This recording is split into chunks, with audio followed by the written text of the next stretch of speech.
Voici la première partie.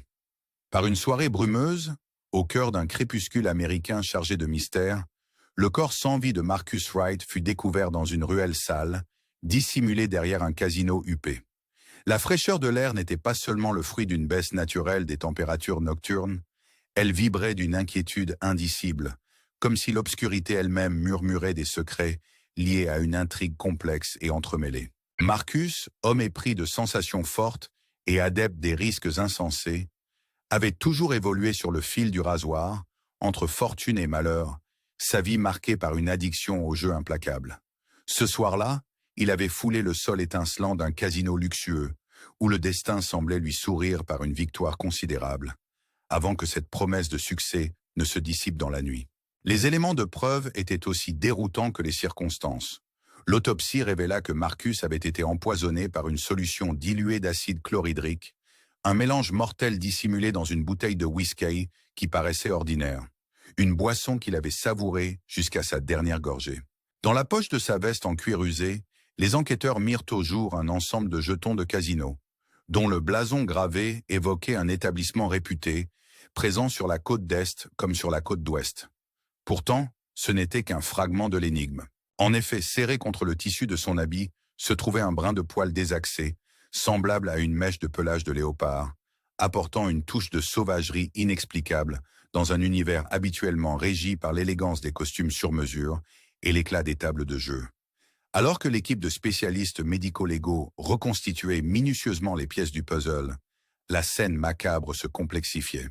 En effet, des traces indiquaient qu'un coup avait été porté à la tête de Marcus, mais étrangement, cette blessure semblait avoir été infligée après sa mort, dans le but sinistre de manipuler la chaîne des événements et de brouiller les pistes.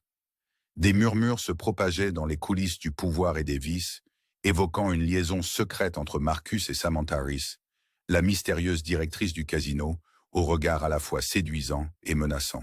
Samantha, reconnue pour son charme magnétique et son allure dangereuse, n'était pas étrangère au scandale. Les rumeurs, tel un moulin à rumeurs implacables, dépeignaient un tableau de trahison, de duplicité et de stratagèmes savamment orchestrés, dépassant de loin les limites constantes des tables de jeu scintillantes. Dans un monde où le destin peut basculer en un seul lancer de dés, la victoire décisive de Marcus cette soirée fatidique avait un prix caché, comme si la chance elle-même nourrissait une rancune implacable. Fascinant et déroutant, chaque indice semblait avoir été soigneusement placé pour mener les enquêteurs dans un labyrinthe de faux-semblants et de détours hasardeux. Qui, dans un univers saturé de cupidité, de loyautés éphémères et de secrets mortels, oserait manipuler la vie et la mort pour un gain fugace?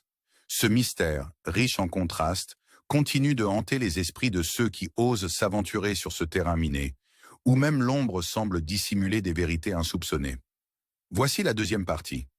L'enquête déferlait avec une intensité implacable, guidée par une intrigue aussi profonde que semée de trahisons inattendues. Rapidement, les soupçons se portèrent sur 3 individus dont les destins s'étaient irrémédiablement entremêlés avec celui de Marcus dans l'univers impitoyable du jeu haute tension. Le premier était Lewis Monroe, son associé et partenaire d'affaires, un homme astucieux et habile à naviguer entre les alliances, prêt à jouer de chaque avantage pour sortir vainqueur.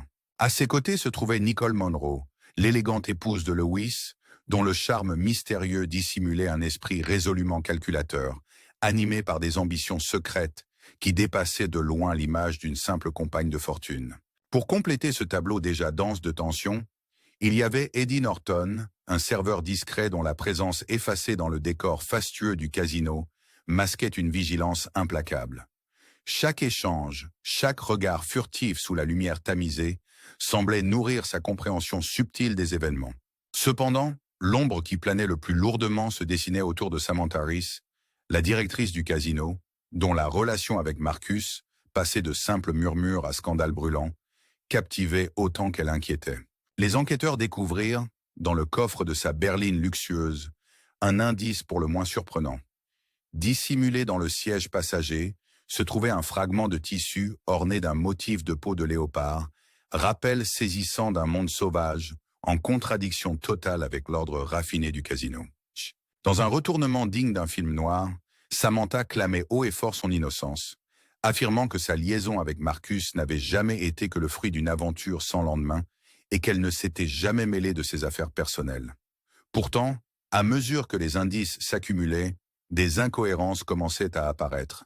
Des témoignages évoquaient une violente dispute juste avant minuit entre Marcus et un individu inconnu, près du bar animé du casino. Cet échange houleux, lourd de promesses brisées et de fortunes égarées, résonnait parmi les enquêteurs et informateurs, faisant vaciller peu à peu la façade éclatante du casino pour révéler un univers de transactions occultes, d'alliances secrètes et de jeux de hasard implacables.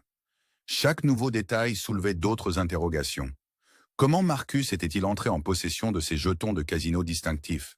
Pourquoi un élément empreint de sauvagerie, si incongru dans ce milieu si ordonné, s'accrochait-il obstinément à ses vêtements?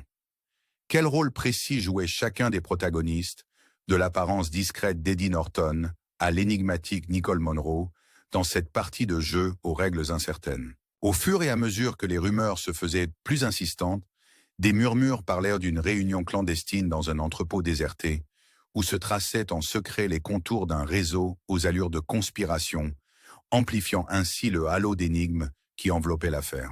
Dans ce contexte de mensonges et de faux semblants, les détectives devaient jongler habilement entre intuition et preuves concrètes, contemplant le fait que chaque suspect pouvait bien dissimuler une facette plus sombre de sa personnalité. Qu'est-ce qui pouvait bien pousser quelqu'un à orchestrer un scénario aussi macabre et savamment agencé? Et jusqu'où ces manipulateurs seraient-ils prêts à aller pour protéger leurs secrets les plus inavouables?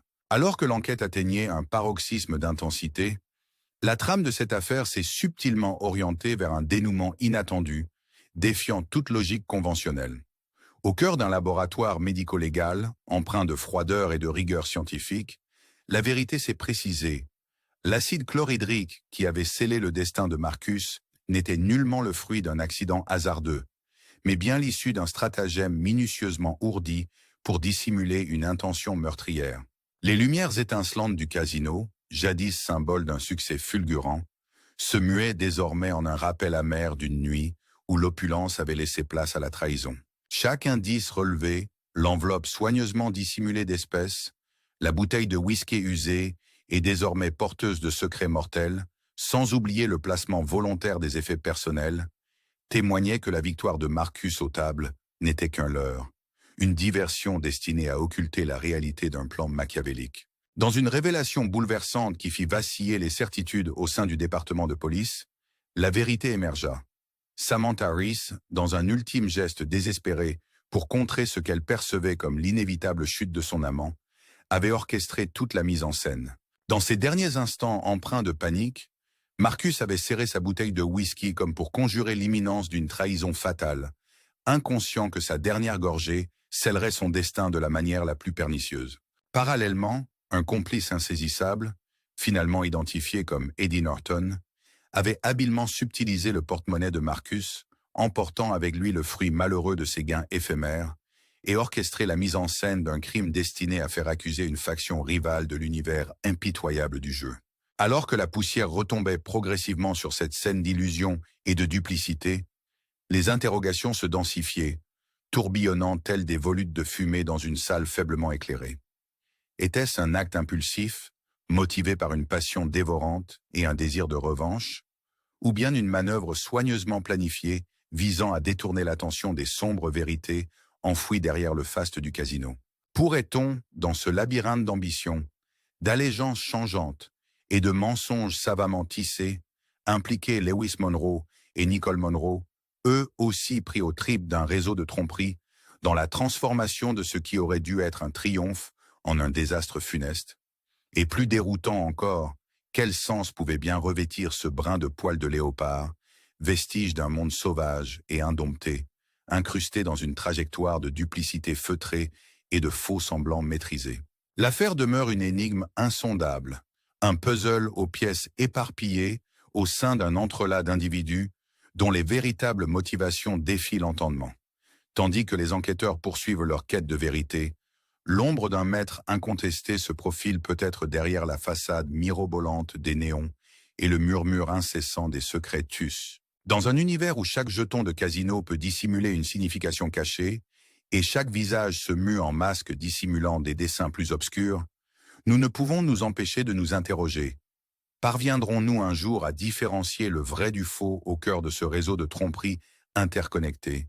Ou resterons-nous, fascinés et inéluctablement pris au piège, des spectateurs émerveillés d'un mystère qui ne demande qu'à être dévoilé?